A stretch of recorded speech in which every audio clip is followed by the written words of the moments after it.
जय हिंद। तो मेरे प्यारे साथियों, तो चलिए क्लास 10 जो हिंदी है उसको हम एक्सप्लेनेशन की कहानी को हम करने जा रहे हैं। जो स्टोरी जो है ना क्लास 10 उसका हम आज के क्लास में देखेंगे। तो चैप्टर नंबर कितना को हम देख लिए थे, तो बोलेंगे कि सर चैप्टर नंबर जो है ना हम लोग 1 से लेकर चैप्टर नंबर यानी कि 8 तक हम देख लिए हैं। तो उतना अगर नहीं देखे हैं तो जाइए सभी क्लास को यानी कि प्लेलिस्ट में डाला गया है, तो प्लीज़ आपसे रिक्वेस्ट है कि सभी क्लास को करिएगा तो आप अच्छा यानी कि परफॉर्मेंस कर सकते हैं बिहार बोर्ड की परीक्षा क्लास 10 यानी कि 2026 में। यदि आप भी चाहते हैं कि 400 या 450 प्लस मार्क्स लाने के लिए बिहार बोर्ड परीक्षा 2026 में, तो आपको क्या करना होगा कि आपको जो सभी सब्जेक्ट भाई अच्छा तरीकाओं से पढ़ना होगा। जिस तरह से हम हिंदी में पढ़ा रहे हैं एक एक लाइन को एक्सप्लेन करके, जहां अगर अच्छा पॉइंट लग रहा है कि बिहार बोर्ड में वहां से क्वेश्चन पूछेगा तो उसको आप नोट कर लीजिएगा। जहां तक अगर मुझे उम्मीद लग रहा है कि वहां से क्वेश्चन आएगा तो बस उतना आपको करवा देंगे हम।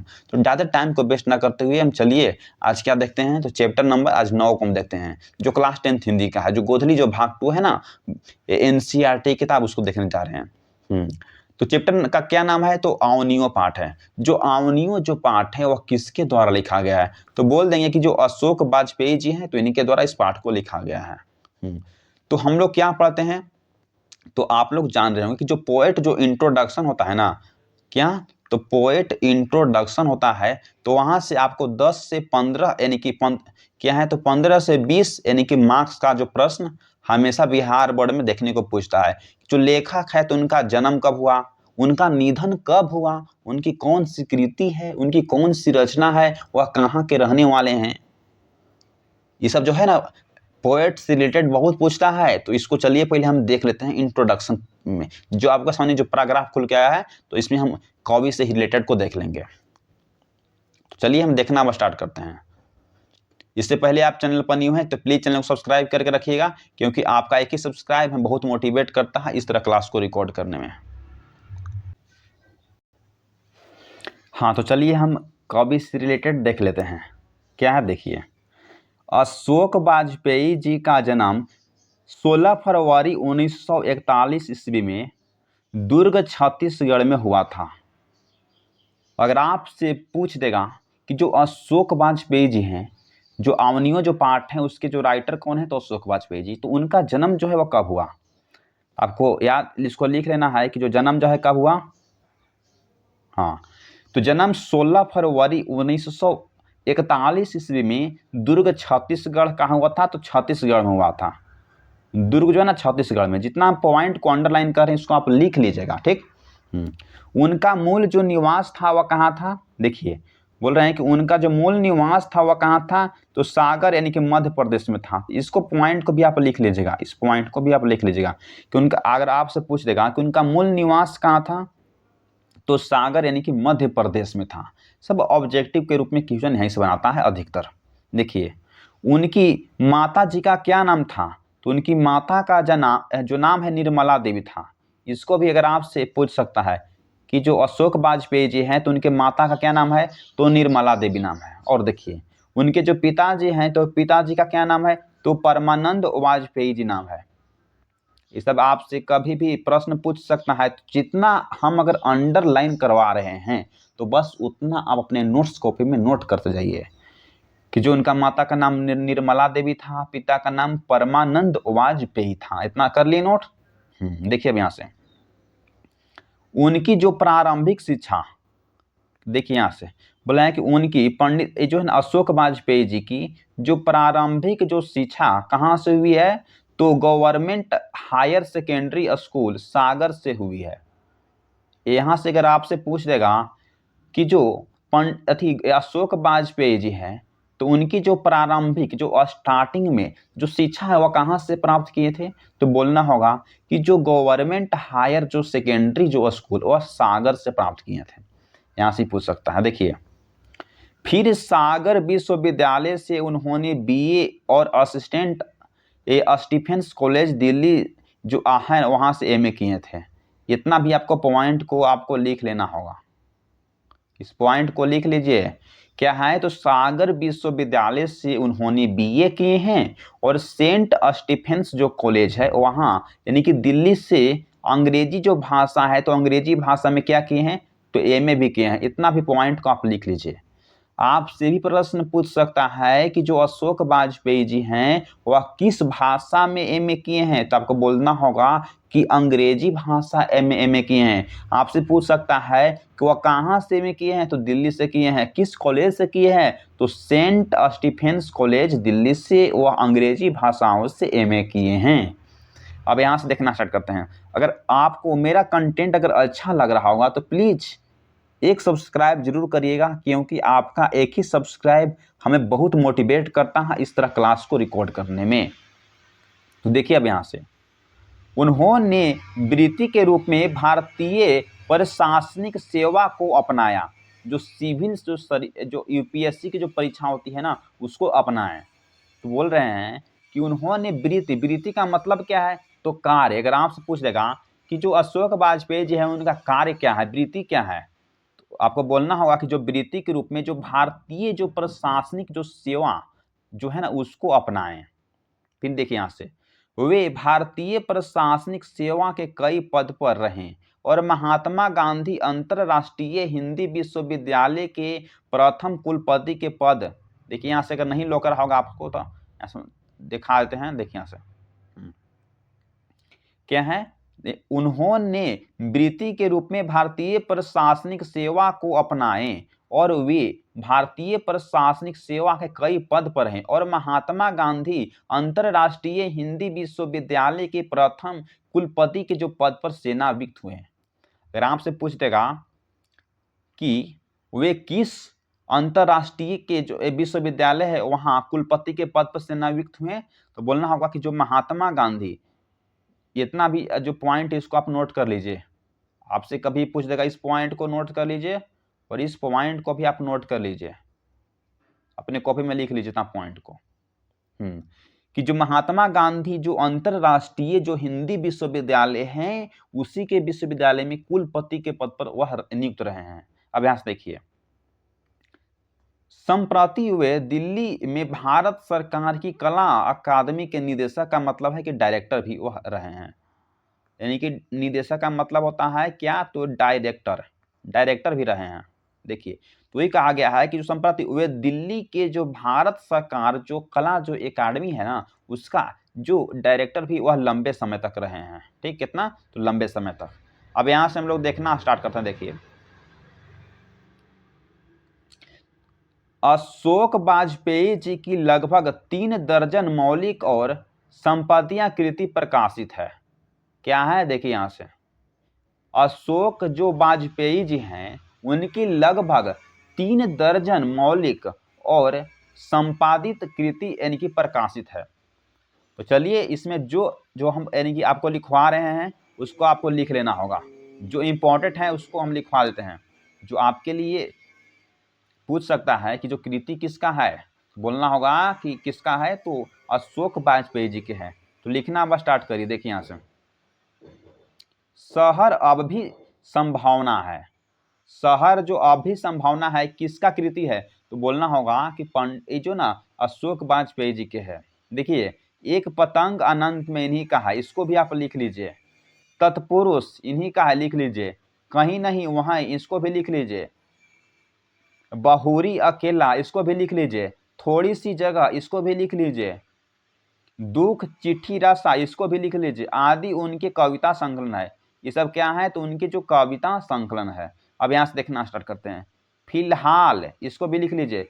फिलहाल कुछ पूर्वग्रह, समय से बाहर, कविता कविता गल्प, कवि कह गया, इसको कई बार पूछा है। कवि कह गया, इसको जो है ना कई बार बिहार बोर्ड की परीक्षाओं में इसको पूछा है। इसको आप देख लीजिएगा, ठीक है, लिख लीजिएगा बढ़िया से। कवि कह गया, इसको कई बार पूछा है। आदि उनकी आलोचना की पुस्तक हैं। ये सब क्या है, तो इनकी आलोचना की पुस्तकें हैं। देखिए, उनके द्वारा संपादित जो पुस्तक की सूची तीसरा साक्ष्य साहित्य विनोद है, इसको भी लिख लीजिए। क्या है, बोला गया है कि उनके द्वारा जो संपादित एक ऐसा किताब होता है जो उसको ट्रांसलेट एक लैंग्वेज से दूसरे लैंग्वेज में करते हैं, तो उसका मतलब वही संपादित है। तो जो उनके द्वारा जो संपादित जो पुस्तक है सूची, तो तीसरा साक्ष्य क्या है, तो साहित्य विनोद है, कला विनोद है, कविता का जनपाद है, मुक्ति बोध है, शमशेर और अज्ञे की चुन्नी है। बोले कि शमशेर और अज्ञेय की चुनी हुई कविताओं को संपादित आदि किए हैं।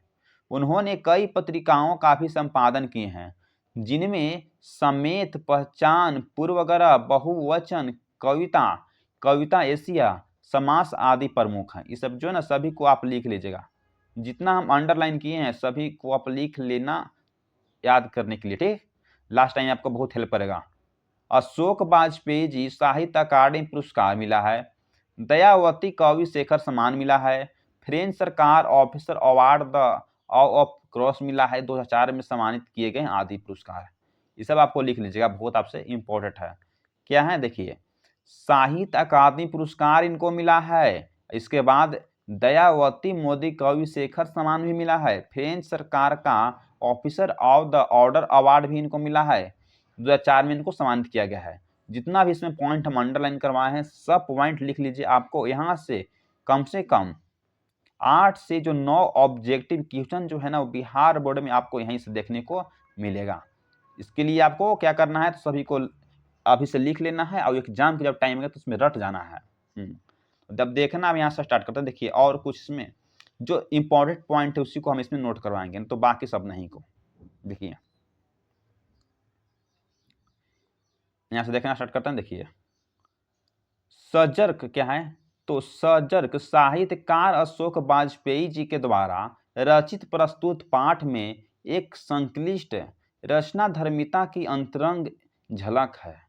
यह पाठ उनके अवनियों नामक गद्य एवं कविता के सृजनात्मक संग्रह से संकलित है। आपसे पूछ देगा कि जो अवनियों जो है वह किस गद्य कविता से संकलित है, तो इसको आपको अंडरलाइन कर देते हैं, इसको आप लिख लीजिए कि जो अवनियों जो है ना, इसको लिख लीजिएगा, ठीक, कि जो यह जो पाठ उनके अवनियों नामक जो गद्य एवं कविता की जो सृजनात्मक जो संग्रह है वहां से संकलित है या लिया गया है, इसको आप लिख लीजिएगा, ठीक। अब यहां से देखना स्टार्ट करते हैं। इसी नाम के 2 संग्रह में उनकी सृजनात्मक गद्य की कुछ रचनाएं और कविताएं हैं, जिनमें से दोनों विद्याओं की 2 रचनाओं के साथ पुस्तक की भूमिका की किंचित संपादित रूप यह प्रस्तुत है। अवनियों दक्षिण फ्रांस का एक मध्ययुगीन ईसाई मठ है।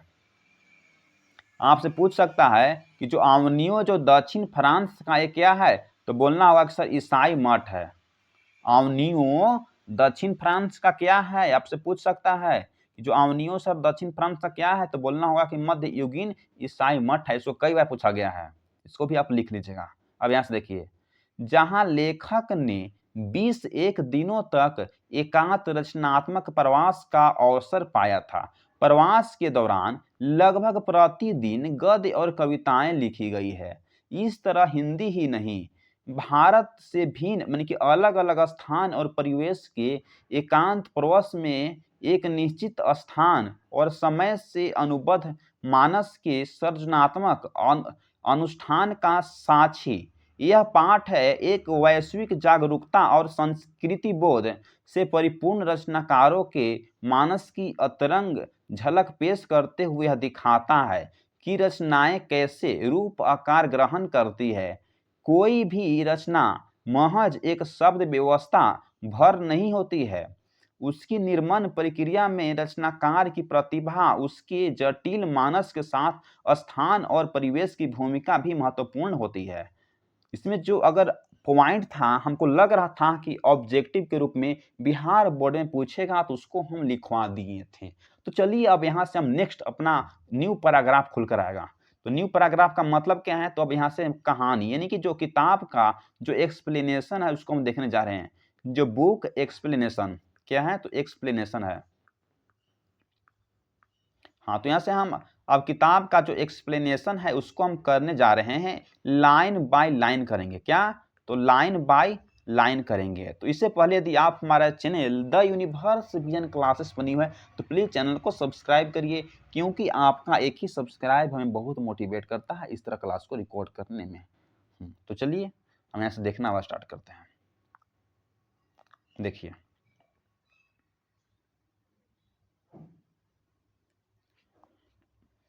कि लगभग, कलर को चेंज कर लेते हैं।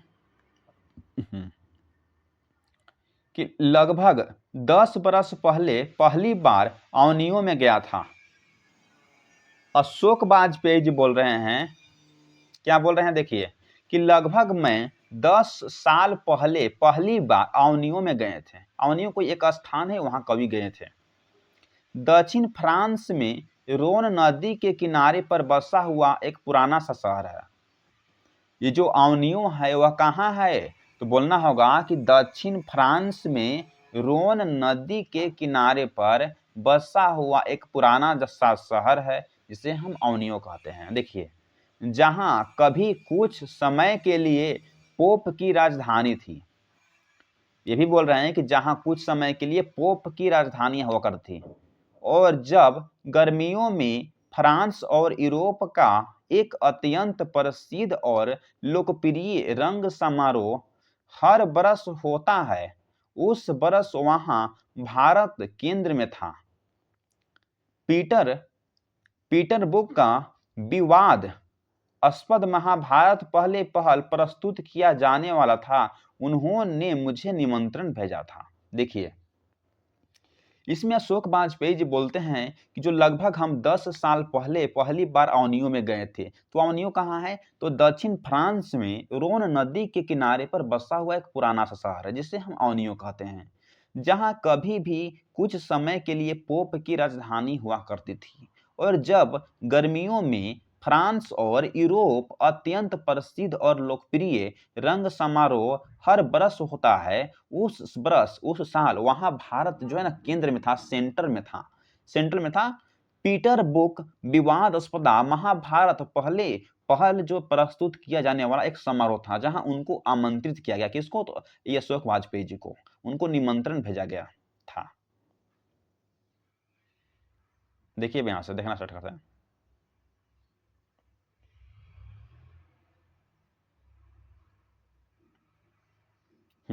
देखिए, निमंत्रण भेजा गया था।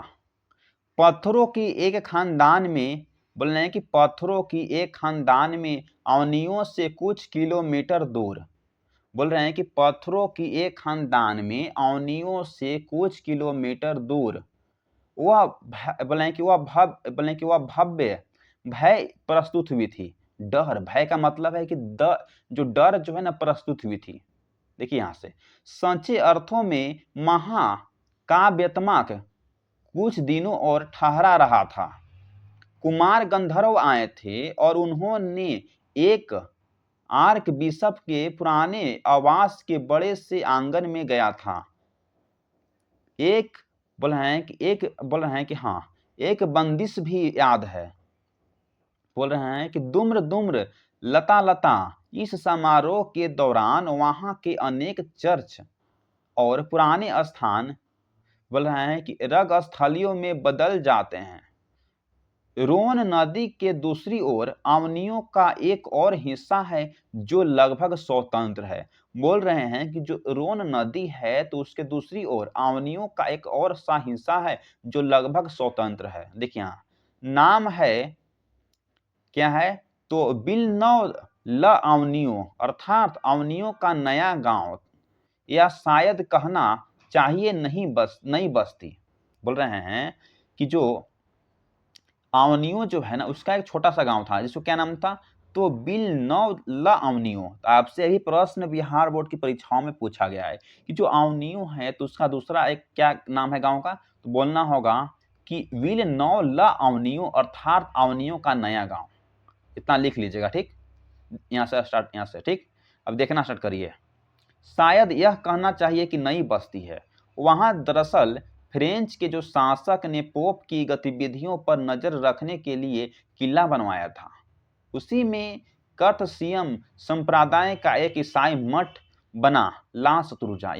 यहाँ से भी क्वेश्चन आपको बिहार बोर्ड में पूछा गया है, कई बार पूछा गया है, जब हम प्रीवियस क्वेश्चन को कर रहे थे तब, कि उसी जो कार्य जो सनिक में जो संप्रदाय एक ईसाई मठ बनाया गया है, जिसे क्या बोलते हैं, जिसे हम ला शत्रुजा कहते हैं। इसको पूछा गया कि जो ईसाई मठ है उसको क्या बोलते हैं, तो उसको हम यानी कि ला शत्रुजा बोलते हैं। यहाँ से भी क्वेश्चन पूछा गया है कि फ्रेंच के जो शासक थे ना, वह किस गतिविधियां पर नजर रखने के लिए किला बनवाए थे, तो बोलना होगा कि पोप के गतिविधियों पर नजर रखने के लिए वह किला बनवाए थे। तो यहाँ से भी प्रश्न पूछता है, यहाँ से भी प्रश्न पूछता है, यहाँ से भी प्रश्न पूछता है। तीनों को हम जहाँ स्टार मार्क्स लगा दिए हैं तो आपसे इंपॉर्टेंट है, तो प्लीज उसको आप नोट डाउन कर लीजिए। हाँ, तो इसमें आपको एक अपना भाषा में समझा देते हैं, ये सब समझा दिए हैं, अब यहाँ से समझा देते हैं। देखिए इतना जो है ना आपको हम अपना भाषा में समझा देते हैं, आपको कम ही पढ़ाएंगे, थोड़ा सा ही पढ़ाएंगे, बाकी उसमें डीपली बहुत अच्छा तरीकाओं से समझा के पढ़ाएंगे। देखिए तो बोल रहे हैं कि मुझे आमंत्रित किया गया था, पत्थरों की एक खानदान में अवनियों से कुछ किलोमीटर दूर है, वह भय प्रस्तुत हुई थी। अशोक वाजपेयी जी बोलते हैं कि जो अवनियों से कुछ किलोमीटर दूर वह भय जो है ना डर प्रस्तुत हुई थी। संचय अगर अर्थों में कहा जाए कि महाकाव्यात्मक कुछ दिनों और ठहरा रहा था।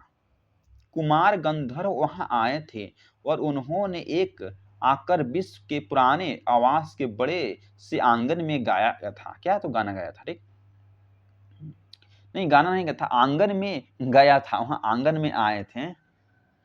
एक बंदिश भी याद है, एक उन्हें क्या, एक लाइन भी उन्हें याद है, द्रुम द्रुम लता लता। इस समारोह के दौरान वहां के अनेक चर्च और पुराने स्थान रंग स्थलियों में बदल जाते हैं।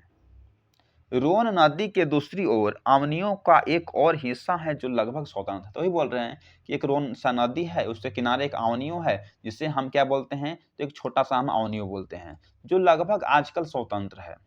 फिर बोल रहे हैं अशोक वाजपेयी जी कि नाम उसका क्या है, तो विलिनोव ल अवनियो है। आपसे पूछ सकता है कि जो अवनियों का छोटा सा गांव है उसको क्या नाम है, तो बोले कि विलिनोव ल अवनियो नाम है, अर्थात अवनियों का एक नया सा गांव है। शायद कहना चाहिए कि नई बस्ती है। वहां दरअसल जो फ्रेंच जो शासक थे ना, वह पोप की गतिविधि पर नजर रखने के लिए यह किला बनवाया था। क्या बनाए थे, तो अगर आपसे प्रश्न पूछ सकता है कि जो फ्रेंच के जो शासक हैं वह किस गतिविधियों को नजर में रखने के लिए एक किला को बनवाए थे, तो बोलना होगा कि पोप की गतिविधियों पर नजर रखने के लिए किला को बनवाए थे। देखिए अब यहाँ से उसी में कार्थसियन संप्रदाय एक ईसाई मठ बना, जिसे हम आज लास तुरुजा बोलते हैं। ये भी प्रश्न आपसे पूछा जा सकता है। देखिए 14वीं सदी से फ्रेंच क्रांति का उसका धार्मिक उपयोग होता रहा है। आपसे भी पूछ सकता है कि किस शताब्दी से जो फ्रेंच जो है ना उसका धार्मिक उपयोग होता रहा है, तो बोलना होगा कि 14वीं जो सदी है ना, तो वहां से इसका उपयोग हो रहा है। किसका, तो फ्रेंच जो धार्मिक जो है ना इसका यानी कि उपयोग होता रहा है। इसको आपको यहाँ से लिख लेना है। चलिए यहाँ से आपको लिखवा दिए हैं, ठीक, लिख लीजिए इसको। चलिए भैंस देखना मॉडल का स्टार्ट करते हैं। देखिए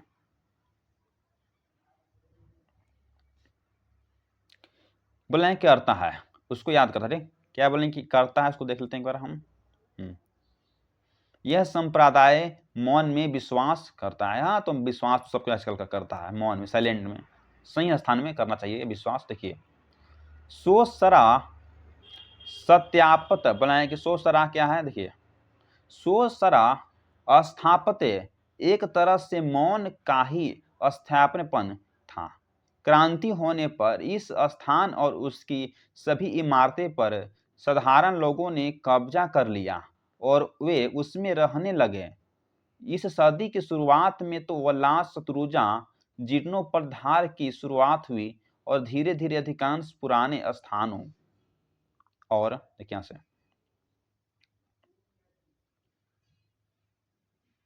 और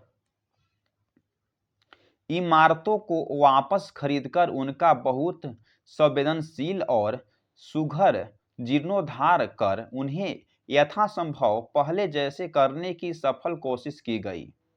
उससे एक संरक्षित स्मारक बनाकर बोले कि बनाए रहकर भी उस बोले कि उन्हें उससे एक संरक्षित यानी कि अच्छा सा स्मारक बनाए रखकर भी उसमें एक कला केंद्र की स्थापना की गई।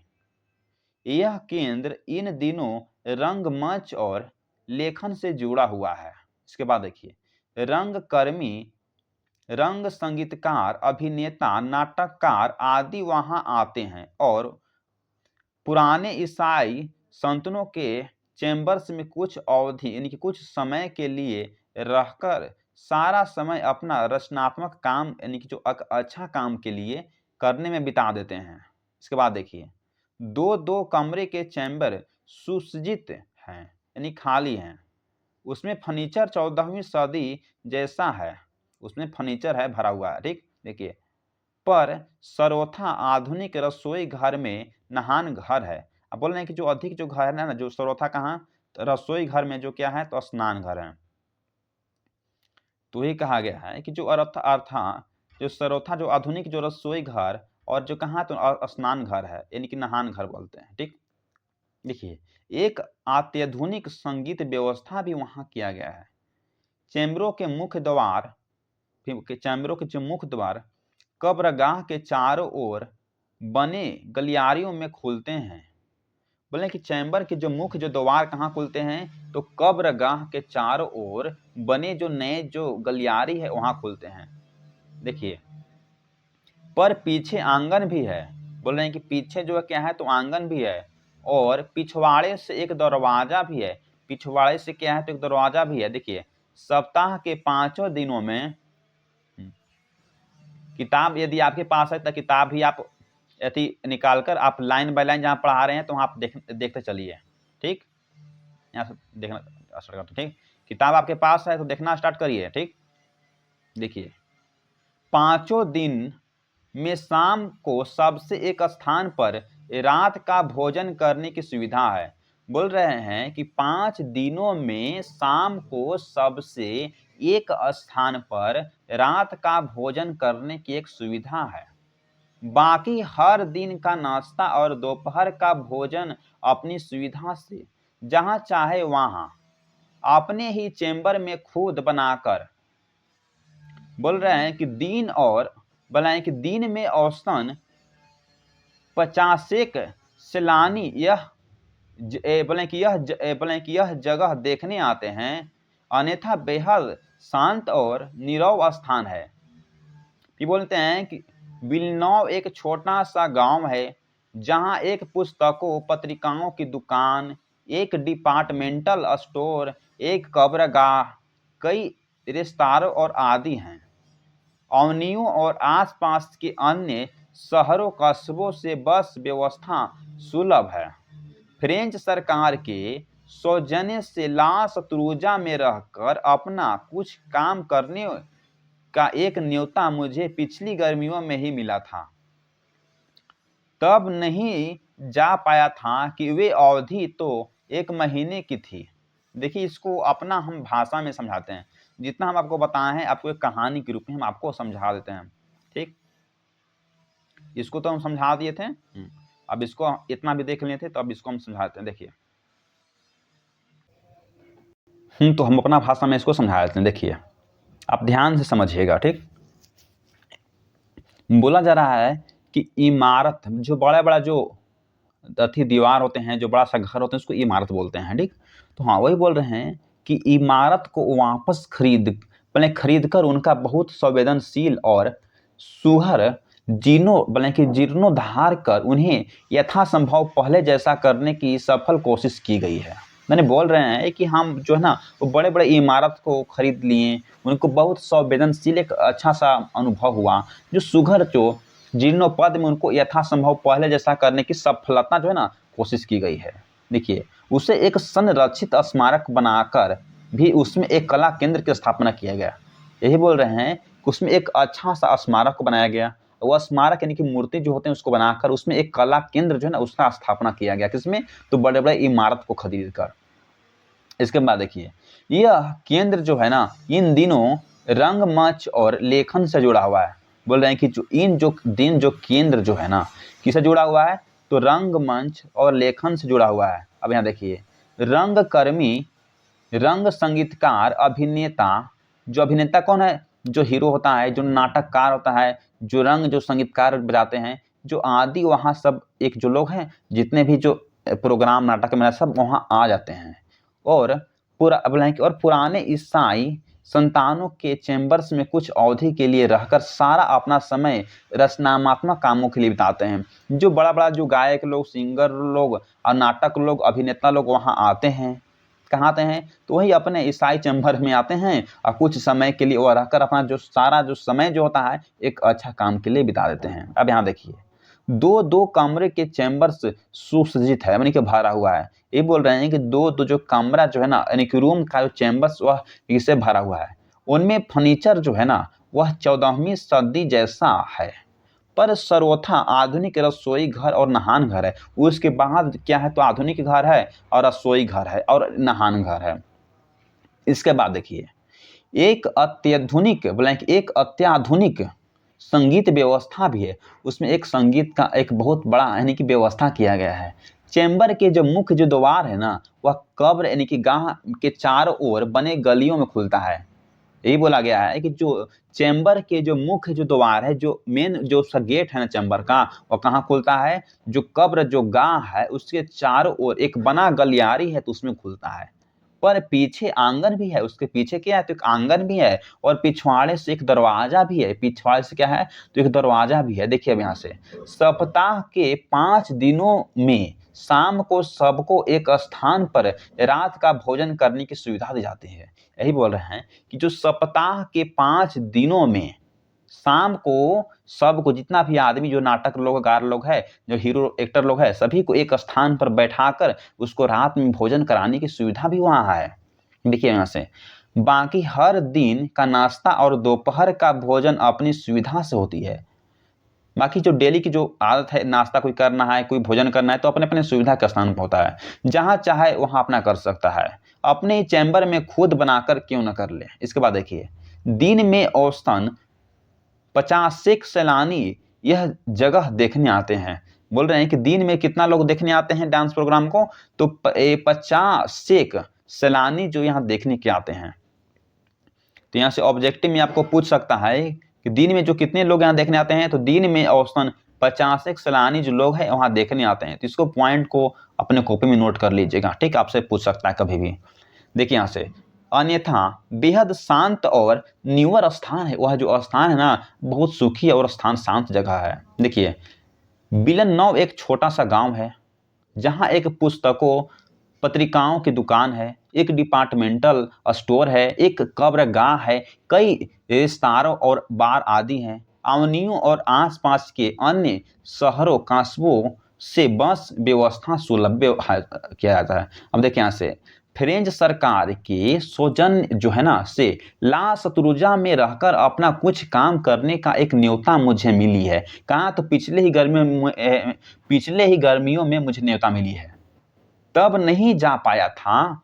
ये जो है ना अवधि तो 1 महीने की थी, पर देखिए ये जो अवधि जो टाइम था कितना, 1 मंथ का था, इसलिए वो नहीं गए थे। देखिए यहाँ से, इतना समय निकालना कठिन था। बोल रहे हैं कि जो 1 मंथ का जो टाइम था, तो इतना समय निकालना मुझे क्या था, तो कठिन था। सो कुछ 19 दिन वहां रहा। बोल रहे हैं कि अच्छा, जो कुछ हम जो है ना 19 दिन तक वहां रहे, 24 अक्टूबर से 10 नवंबर की दोपहर। अगर आपसे बोल देगा कि जो अशोक वाजपेयी जी हैं वहाँ यानी कि जो रहने के लिए कहाँ गए थे, तो फ्रेंच सरकार के सामंजस्य जो उनको ला शत्रुजा में रहने के लिए कब से कब तक रहे हैं, तो बोलना होगा कब, तो यानी कि 24 अक्टूबर से लेकर, इसको आप लिख लीजिएगा कि 24 अक्टूबर से लेकर 10 नवंबर 1994 से तक वहाँ रहे हैं। कहाँ, तो ला शत्रुजा में रहे हैं। इसको आप लिख लीजिएगा। देखिए, अपने साथ हिंदी का टाइपराइटर, 3-4 पुस्तकें और कुछ संगीत के टेप्स भरकर ले गए थे।